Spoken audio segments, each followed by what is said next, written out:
Okay, so rapture. It's a word that gets thrown around a lot in certain circles. Yeah. And this author that we're diving into today, Okay. Paul Jong, Yeah. he does not shy away from it. No. And in fact, his whole interpretation of the end times hinges on a very specific understanding of when the rapture happens. And where it happens in the timeline of the book of Revelation. Exactly. And he places it Yes. smack dab in the middle of the tribulation He does. at the sounding of the seventh trumpet. The seventh trumpet. That's right. So to get there, Okay. we need to kind of back up a little bit. Yeah. Because he paints this really vivid picture Right. of what leads up to that point. He does. So we start in the beginning with the seventh seal being broken. Right. And that unleashes all of these plagues. the seven trumpets, right? Yeah, the seven trumpets. Yeah, so each trumpet blast Okay. represents a plague. And these are It's a metaphor. they're not just like, oh, you stubbed your toe. right. These are It's not just a little paper cut. no, these are graphic. Yeah. These are intense. Okay. And they're meant to be. All right, give us a case. Okay, so we're talking like hail and fire mingled with blood, Oh my gosh. a mountain burning with fire falling into the sea, Oh wow. a star named Wormwood I've heard of that one. poisoning the waters, Yeah. locusts with scorpion tails tormenting mankind. That's rough. Yeah, and so you're right. Yeah. This is not. No, this is not this is not subtle at all. So are we talking like as a believer, Yeah. do I get to sit this one out? So that's a really good question. Because it's scary. It is. And this is where I think Jong, he presents a challenging interpretation. Okay. He argues that even believers, Okay. those who have accepted the gospel, Yeah. will experience the first 6 of these plagues. Oh, wow. Yeah. So the first 6 plagues are not just for They're not just for the unbelievers. heathens to experience. Right.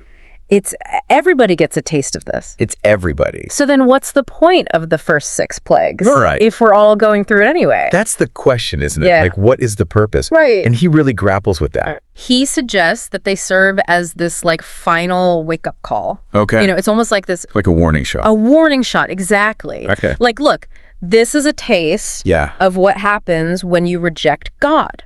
Okay. When you completely abandon Yeah. his precepts, his love, his mercy, this is what happens. Okay, so it's like a divine pressure cooker Yes, to get people's attention. exactly. Got it. And even in the midst of all this chaos, Okay. he introduces these 2 figures who are absolutely critical to his interpretation. Okay. The 2 witnesses. 2 witnesses. Okay. These figures are fascinating. Okay. They're shrouded in symbolism and open to various interpretations. Okay. But he compares them to olive trees and lampstands. Interesting. Both powerful symbols in the Bible. Very much so. And already I'm getting peace. We're getting light, Right.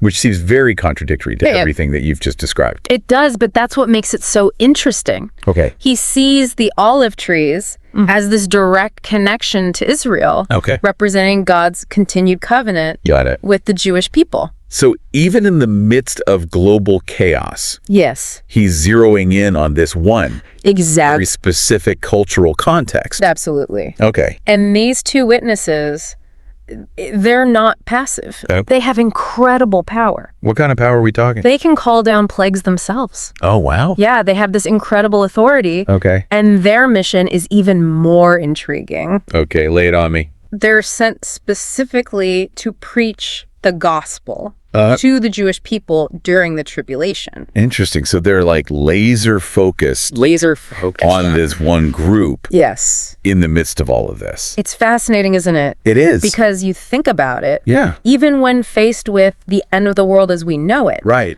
cultural and religious differences Yeah. might still create barriers. It's like, yeah, no, this is really bad. yeah, But like, Yeah. we'll listen to our own prophets on this one. exactly. Yeah. You Yeah. know, and that's what makes these 2 witnesses so intriguing. And we're going to dive even deeper into who they are Okay. a little bit later. All right. So we've got these plagues. Yes. We've got these 2 mysterious figures, but there are a couple of plagues in particular Yes. that this author seems really drawn to. He does. And The fifth and sixth trumpets, right? yes, we'll talk about those after a quick break. So those plagues, the fifth and sixth trumpets. Yeah, those are really interesting. What makes them so interesting to this author? Well, I think part of it is how detailed he gets in describing them. Okay. Like the fifth trumpet, he talks about this plague of locusts. And these aren't just any locusts. Right. Because plagues of locusts have been done. Exactly. They're almost cliche at this point. Right. But he describes them in such vivid detail. Like what? Horses with women's hair, lion's teeth, scorpion tails. Oh, okay. So we've upgraded. It's very specific, very strange. It's very vivid. Yeah. And I think this ties into his whole approach to Revelation. Literal interpretation. Exactly. He sees these descriptions as precise, Okay. not metaphorical, and it makes you wonder, Yeah, because what does that mean? well, some people think he's hinting at modern warfare. Interesting. Like those locusts could be a way of describing helicopters. Okay, I can see The that. scorpion tails representing some kind of weaponry. Less missiles or something. Right. And then you have the sixth trumpet, Which is, a massive war at the Euphrates River. okay. And that's significant because, Well, for one thing, he says it involves 200 million soldiers. 100 million. 200 million. That's an almost unimaginable number. It's mind-boggling. And the way he describes the weaponry used, Yeah. it definitely seems like he's talking about modern technology. So he's drawing this direct line I think so. between these ancient prophecies and the potential for like very real, very modern conflict. And I think that's part of what makes his interpretation of the rapture so significant.